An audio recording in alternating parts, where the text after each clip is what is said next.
Recently, James was having dinner with some friends from Telltale, and they started to discuss romance in games. Not sex, romance, and love. Out of this discussion came some really interesting questions about how we approach portraying romance or love in a game, and it was super interesting and something that we thought would make a perfect episode. So let's start with a question. Which stage of relationships do games usually address or explore? Ponder that one for a second. It's something I'd never really thought about, but it's sort of revelatory when you consider it. Because yeah, games almost exclusively focus on the falling in love, starting a relationship part of the romance. I can't actually think of that many games that deal with maintaining a relationship, that let us play through the struggles that come after that initial excitement and wonder has changed into something more subdued, but perhaps even more powerful. And games rarely let us wrestle with that heartbreaking time where everything's coming apart. Why is this? One part of this is a matter of agency. As players, we tend to want control over our characters and their actions. It can feel strange as a player to be thrown into a relationship with a character that you didn't choose. What if you, the player, don't like that person? What if they're not the kind of person you'd really want to be with? That itself is actually a vital part of the human experience that I'd love to see a game explore, but it's terrifying from a design perspective. Many of us have been in a relationship before that's gone on too long. Many of us have had to struggle with the guilt of having feelings for someone other than the person we're with. Many of us have also had that moment where we realize we're with the person we're with because it's comfortable rather than because we share an all-consuming love. But it's hard to make these experiences something that a player would want to explore. I mean, these scenarios aren't fun experiences. They're tragic and they're heartbreaking, but even in that capacity, they don't come with the immediate catharsis of a breakup. They're more subdued than the heart-rending sense of loss that comes right at the end of a relationship. Thus, they require a certain bravery and trust from the player, and a willingness to say, I'm not playing this for escapism. I'm playing this to learn more about who I am. Which is not something we often get to assume as we design games.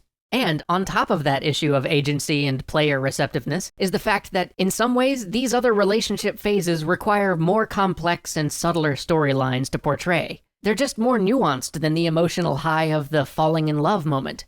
Addressing these other aspects of a relationship relies on a level of narrative delivery and emotional expressiveness that we've rarely delivered on in games. Attempting these things is a risk, and it could completely tank an experience if executed poorly. And finally, being in a relationship is exciting. There's hope and fear and joy all mixed together as you try and find out whether that other person feels about you the same way you feel about them. It's easy for a game designer to use that. I mean, here, what's one of the peaks on the interest curve of almost any game that involves romance? That moment where the other person says yes. That feeling is hardwired into our DNA and trained into us socially. This is a type of fulfillment that's easy to use when building out a game. It does surprise me a bit, though, that we haven't spent more time exploring the immediate tragedy of a relationship coming apart. But perhaps that may simply be because to create that experience in a way that'll have real impact, the player has to believe in and care about the character's relationship in the first place. And in many games, by the time the characters are even in a relationship, we're nearing the end of the experience. I think this is where we'll see the next breakthrough.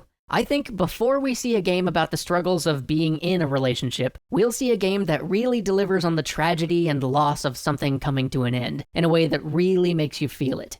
But besides the phases of relationships, I wanted to talk about two other interesting aspects of how we deal with relationships in games. First, I want to address the fact that nearly 100% of the time, the player is the one to initiate the relationship.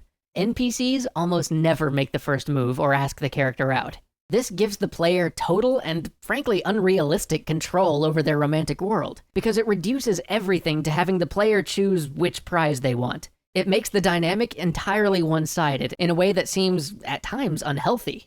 Now, I understand why this is. It might feel strange to receive an unwanted advance from an NPC in a game and to have to turn them down, but I think this could be an incredibly compelling moment, no matter how uncomfortable. It also offers an opportunity to deliver a level of character development that we rarely see. What happens to that person who you said no to, who you still have to work with, who your life might even depend on?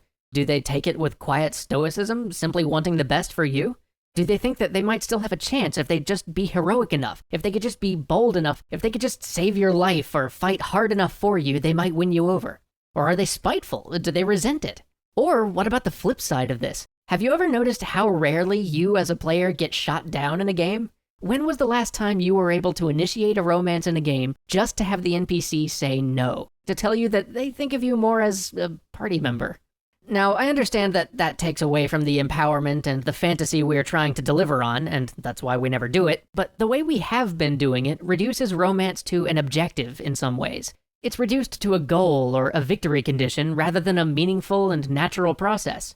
This reduction, this lack of mutual empowerment and mutual responsibility, this distilling down the complex process of mutually falling in love to a one-sided goal, keeps it from having that powerful emotional impact that romance and games could.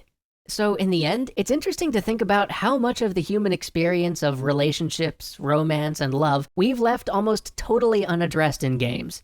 Being in a relationship rather than starting one, living through a breakup, getting shot down, or having to turn down an endearing but unwanted offer. These are all aspects of life and love that we've barely touched on in games. And, you know, it kind of makes me smile because romance in games, even to the limited degree we've explored it, can be a powerful thing.